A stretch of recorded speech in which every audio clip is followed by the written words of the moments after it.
I have a 45-minute slot to explain to you in more detail what the EIC Enhanced Pilot really entails.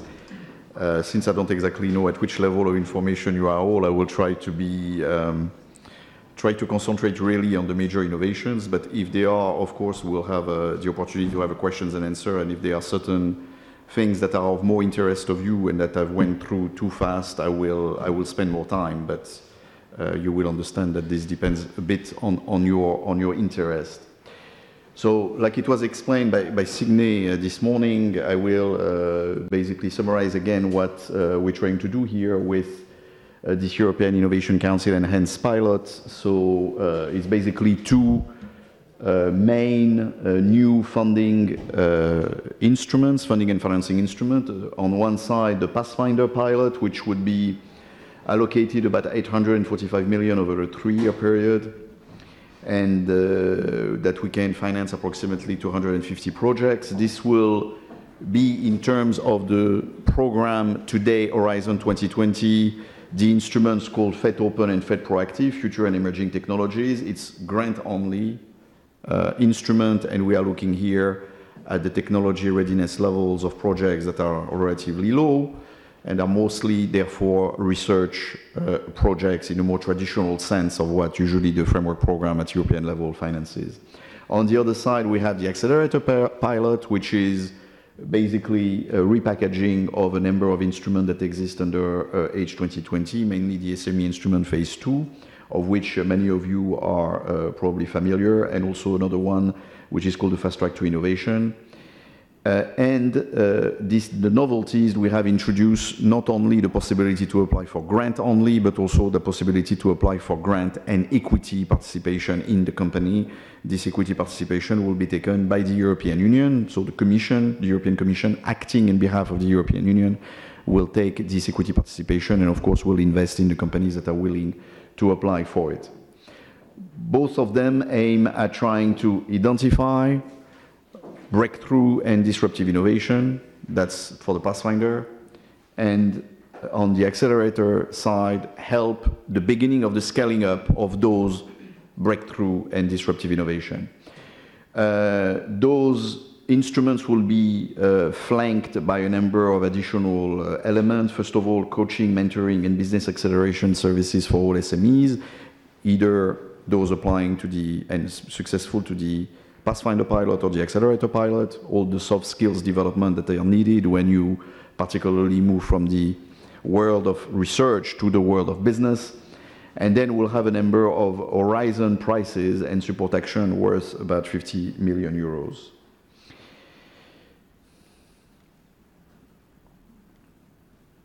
Sorry. Yes. So, first major novelty, the blended finance element. Until today, the SME instrument phase 2, for those who are familiar with it, offers a grant up to 2.5 million.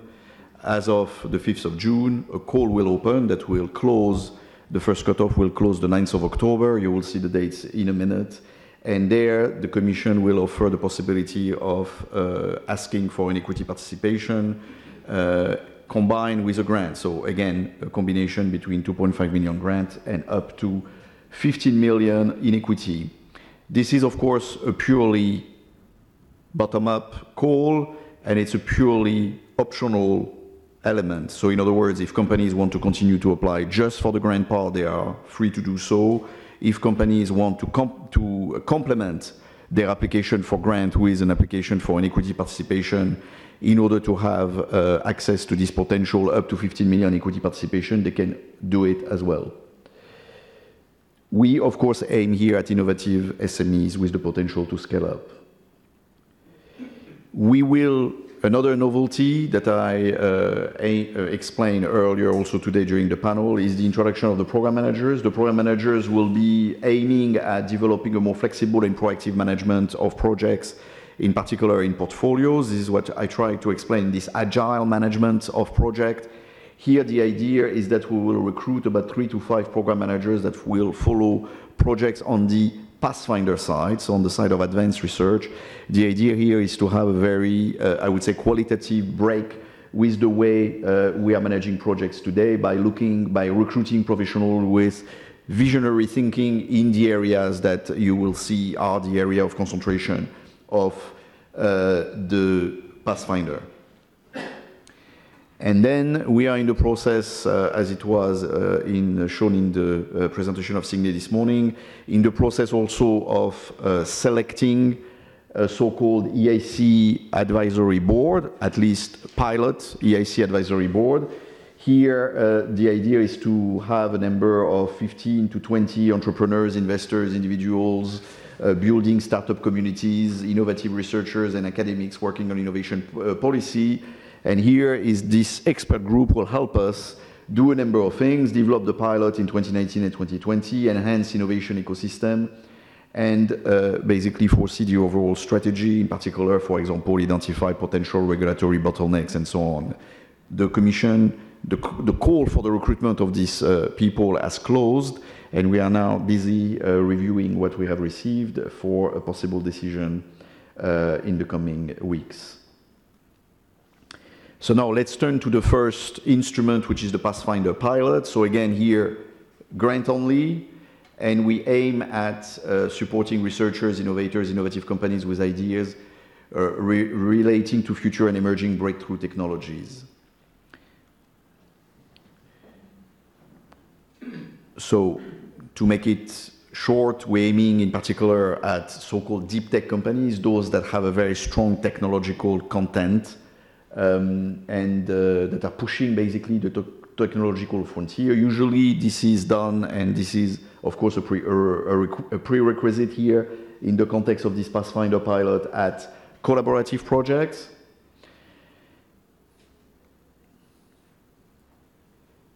Here we will aim at projects that go from the early stage proof of concept up to the demonstration of commercial viability.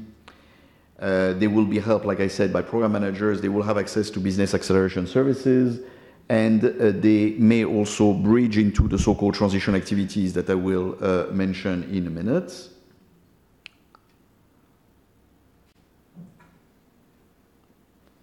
Here we are looking at, under FET Open, at projects that have a radical vision, breakthrough technological target, and ambitious interdisciplinary research.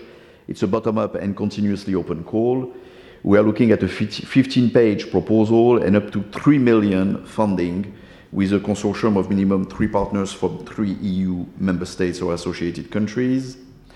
In the area of FET Proactive, which is a bit downstream from FET Open, so FET Open is more targeted on really the idea, the first emerging ideas. FET Proactive is the continuation, I would say, of this idea towards commercial viability. And here we are aiming at the stimulation of the creation of a new technological paradigm, and we have allocated in 2019 52 million, and in 2020 50 million, to a number of topics which are listed here. So bear with me, because they are not, I would say, the easiest thing in the world. So the first topic is human-centric AI. Second topic, implementable autonomous devices and materials. Third one, breakthrough zero-emission energy generation for full decarbonization. Fourth one, future technologies for social experience. Fifth one, measuring the unmeasurable, sub-nanoscale science for nanometrology. And finally, digital twins for the life sciences. Typically, these projects will be up to 4 to 5 million euros over a period of 4 years. Here we are looking for a 30-page proposal with minimum 3 partners from the EU member states and associated countries. So a typical such project will be of an average funding of 3.4, that's for FET Open.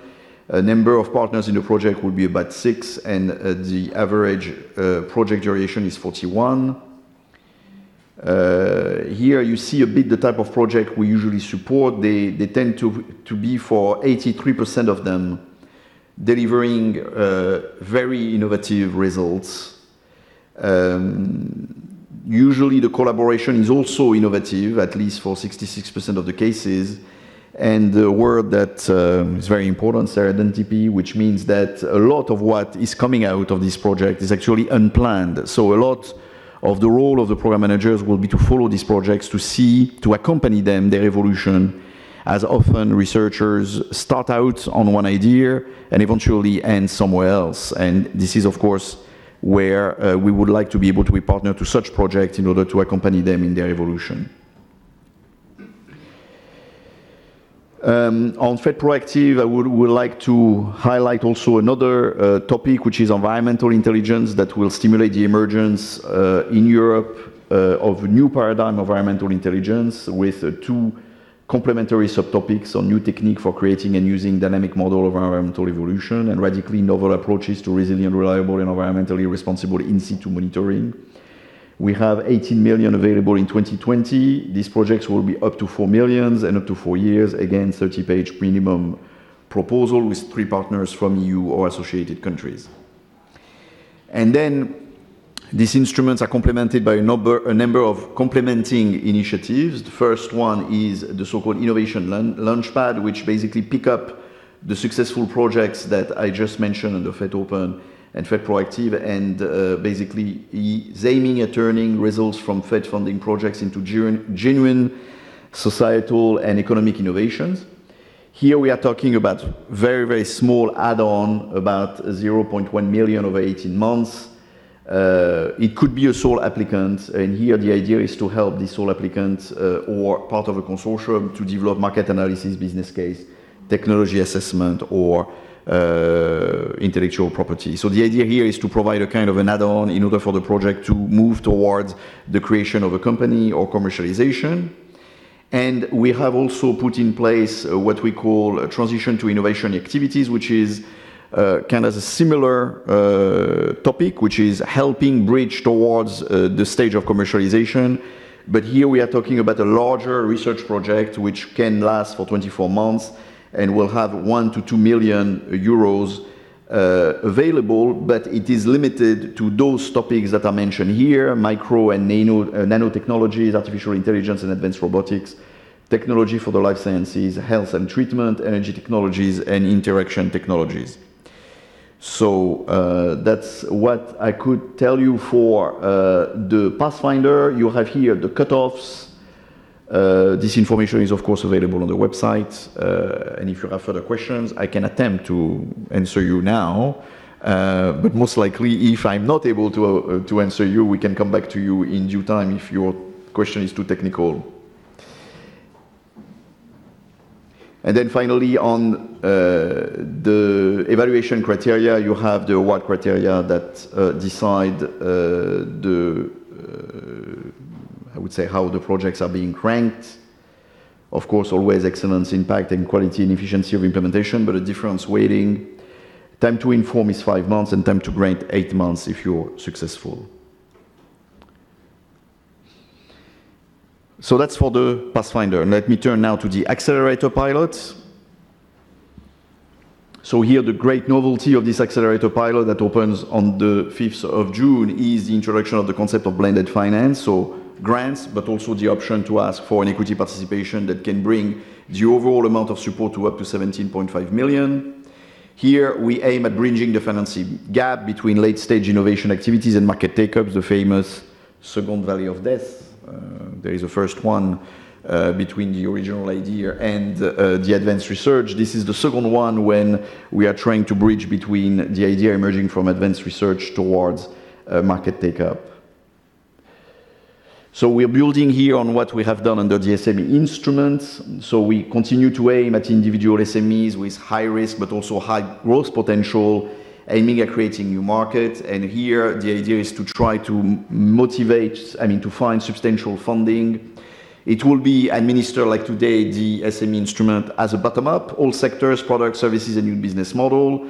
The grant component can range from 500,000 to 2.5 million, with a funding rate that would be 70% of the total cost of the project, with an equity option for those who wish, and at the stage of applying for equity option of up to 15 million.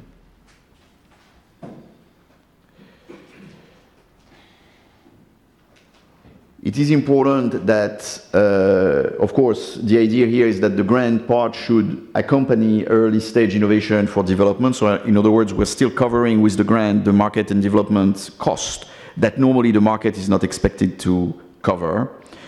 With the equity, of course, we are at the early stage and mature innovation for scale-up, and therefore, as a consequence, if a proposal includes mature innovation activities that are already falling in the field of commercial activity, they should apply for equity components. I mean, if they apply for grant component for covering activities that are already on the market, then it could be changed into blended finance, meaning the Commission may, in the evaluation process, re-qualify your proposal.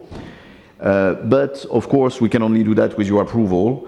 So, in other words, we will ask you to tick a box in the application form that will allow the Commission to make a counter-offer to you in order not to lose the proposal. Because, of course, if the proposal is misfiring, in other words, and apply for elements that should be covered because of their later stage by the equity, by an equity request, well, then we may have just the option to say no in case we don't have the possibility to offer you a counter offer to your proposal. I think it's an important element to keep in mind because we would want, of course, to not to be forced to select very good proposals that unfortunately have applied for the wrong type of support and therefore have applied for a later stage type of support such as mature innovation for scale-up. Here you have the evaluation of what criteria. So here it's one-third for impact and excellence. You need to know, of course, that if the company has requested an equity component, there will be, at the same time, a due diligence that will be performed for us by a fund that the Commission is in the process today of creating. Time to inform will be 3 months from the date of application, and time to grant 6 months from the date of application. For the equity participation, of course, it will be, if you have applied for blended finance, nothing changes on the grant side, but for the equity side, it will take a bit longer, because we have to process a number of information such as the equity, due diligence, and so on. So here you have a step-by-step presentation that show you how the process is supposed to go. Submission of proposal. There will be first a remote evaluation, which is now traditional in the case of the SME instrument and All Horizon 2020 proposal, actually. Then there will be a ranking on proposal, and then those proposals that have ranked well will be invited for an interview in Brussels, where companies will be invited to come and pitch and explain to us why the EU taxpayer should fund their proposal. So the justification here have to be quite strong. And if you're selected after this interview process, it would lead to conclusion of the grant agreement. With, in the case, you have also opted for the blended finance option, a due diligence, and then after the due diligence is considered satisfactory, the signing of a separate contract, which will be called an equity investment contract, which will be finalized subsequently. It's important to see what does not change. What does not change is that there will be a single template for the two options, but there may be also the possibility of additional information to be requested before the interview process, and there will be new application forms. So in particular, those who are familiar now with the process under the SME instrument, we are in the process of finalizing these new forms. So I really encourage you to take a look. There will be a number of changes. We have tried to simplify yet again to make it more user-friendly, but you know, it is always a never-ending fight to try to make it more, I would say, user-friendly, but we're trying there, and there will be a pitch deck for the interview. So the point of these two steps in the evaluation is on the first element of the step one of the evaluation is to judge on the science and the technology here, in particular in remote way, and then in the face-to-face interview to look more, I would say, on the risk level and whether it makes sense for the European Union to invest in the company, in particular if there is a blended finance element. And then there are basically three possible outcomes. Go decision, your proposal, the application is approved as such, and you are selected. Whether it is a grant only or a blended finance offer applications. Then there is no go. In that case, you will receive a letter trying to indeed evidence what has not been sufficient in the context of the evaluation. And three, there would be, like I said, the possibility that we requalify the proposal because we find the proposal in theory acceptable, but not in what it had actually applied for in terms of amounts of money. And in that case, we may recombine the two elements of grant and equity proposal. Of course, that will be an offer to the applicant, so the Commission will not impose that. The applicant will have to reply whether it accepts the counter-proposal or not. Now, a bit on the due diligence. So if the company applies for an element of blended finance, so an equity participation, there will be a due diligence. This due diligence will be carried out mostly by a fund that we call at this stage a special purpose vehicle, an SPV, but it will be the fund that will hold this equity participation for the European Union. We are in the process of setting it up. It will be in place by the time the first evaluation finishes. That fund will be a market-based instrument made up of market specialists of investment in companies that we are also in the process of identifying. And this due diligence will just do a number of key elements here. It will basically try to determine whether the applicant's request for an equity participation can be translated into an effective equity participation in the company. And here we'll look, if you wish, at the investability of the company itself. Basically it will confirm the investment amount and structure and may define this equity participation in installment based on a number of milestones. In other words, if let's say a company asks for 15 million euros, which is a very high amount to absorb, I would expect that the due diligence will reveal that this investment will not be done in one shot, but over a number of time based on a number of milestones in order to accompany the growth of the company.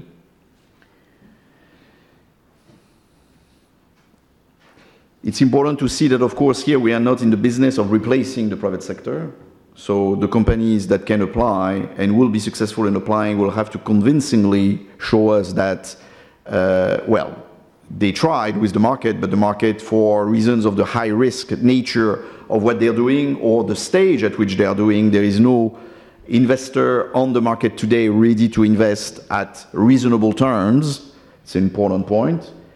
And therefore, we retain the principle of crowding in additional investors, and we'll do that by, in the process of the due diligence, turning to a community of investors to test whether that proposition is sound, valid. In other words, we will check with actual investors whether, indeed, nobody wants to invest in that company at that level of development and at that level of risk. It's a very important element. And therefore, we maintain the possibility that we may find co-investors at that moment, or we may find indeed investors that are ready to replace the European Commission equity participation. In that case, of course, it is not foreseen for us to continue with this equity participation. In any case, our role, if indeed we conclude that we will come in the company, and that will be organized by a separate agreement called an equity agreement, we will have a relatively passive role in the daily management of the company, because we are not here to tell the owners of the company, the innovators, which direction it should go in terms of the management of this company. We are here to provide, I would say, money that is patient capital and providing space, breathing space for the company to grow at, I would say, the critical stages of that scaling up commercialization phase, where the company is putting the finishing touches to the research project it was working on in terms of prototyping and testing, and at the same time being entering truly the market and not being able to convince investors yet. So during that period of time, a lot of anecdotal evidence tells us that a lot of these innovators, entrepreneurs are spending a lot of their time trying to get pitching to investors, and that is basically diverting their resources and time away from the actual technology they're trying to develop. And we're trying here to be an investor of last resort, protecting the company during those critical stages of growth. Of course, we are not supposed to stay there forever. So the fund that we will manage will have a very, how can I say that, robust exit strategy. The exit strategy, like I said, is as soon as it is possible to find another private investor to replace us partially or completely, we'll of course use that opportunity. And we'll sell, of course, our stake at market price. It's an important element here. We know that there are schemes across the world in which that condition was not necessarily applicable.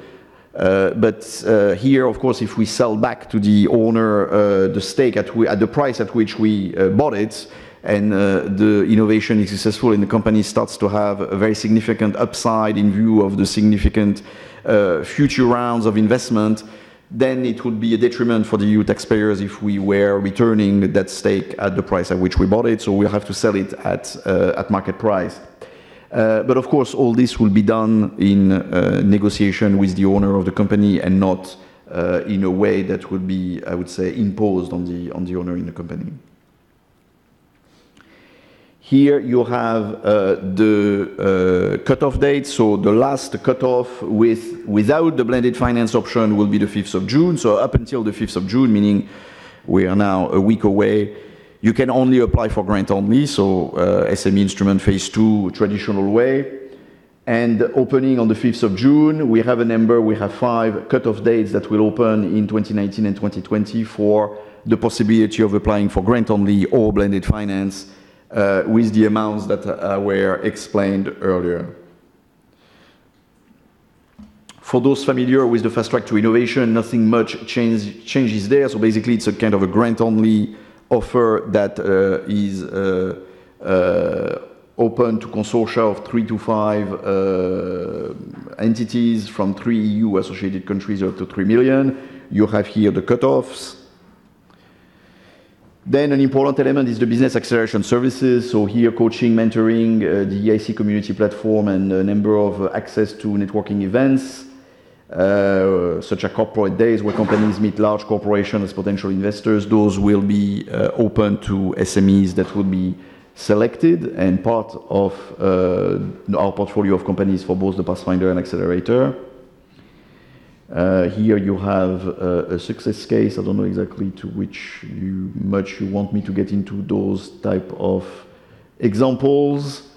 They're just there as a way to illustrate what we offer.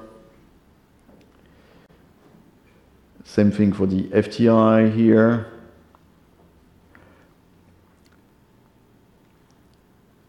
And then finally, on the prizes, we have put also together a number of prizes in order to address particularly societal and technological challenges, and to try to select those that apply the most innovative thinking. These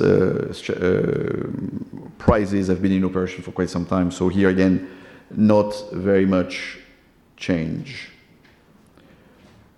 And here are the ones that are coming up with the value and the deadline. Voila. So I think I cover most of the ground without putting you all asleep after lunch. So now I'll be happy to take questions if you have questions, and before I give the floor to the next speaker.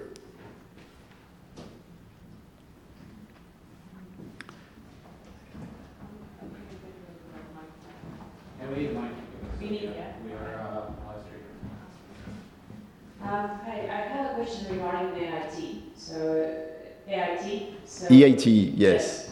If the company applying for some kind of EIT activities, are they able to apply also for these activities at the same time?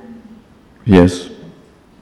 What we will do with the EIT is that we are in negotiation with a number of KICs right now to see how we can combine forces, join forces. Of course, as you know, it is per challenges, per topics that the EIT functions. So, I mean, of course, we are bottom-up here in the Accelerator. So the two approaches can, overlap, in other words. There is no possibility of explaining it in any other way, but they are complementary in a way.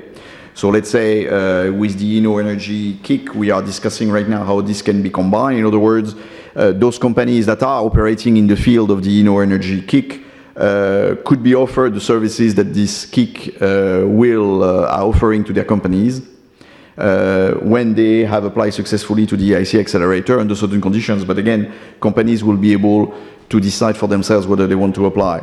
But there is no I would say, no element here of a company emerging from a kick not to apply to the EIC. It can. If a company has been successful applying to the EIT, can go on and applying to the EIC, can apply to the two in parallel. There is no, I would say, problem in doing so.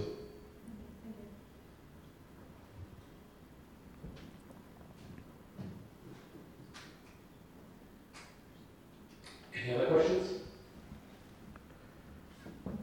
Comments? Sure.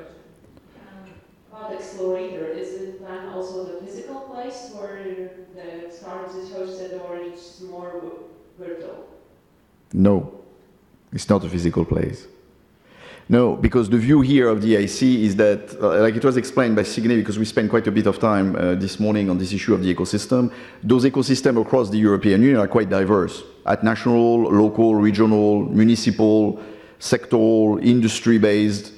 And we don't think at EU level, from Brussels, we can reorganize all that or create yet again another physical place where we provide those type of services. So what we are trying to do is boost what exists already across Europe in order to provide additional impact to what already exists without any discrimination, upholding the principle of equal treatment and trying to generate more impact. So typically your previous questions on the EIT, which is part of the ecosystem as well, no problem here to try to improve the impact of the companies that are supported by the EIT, would act as a kind of a pre-accelerator in relation to its kicks. But that also is valid for the accelerators that are operating in Latvia or are operating in certain sectors across the European Union. So we are not going to create yet another accelerator place where you have an incubator with companies that are financed exclusively by us. The companies can come from any place in the European Union, and of course, the relevant associated countries. All right, Stefan, with that, I think we thank you profusely and appreciate your versatility from areas ranging from transport to now innovation. Truly impressive.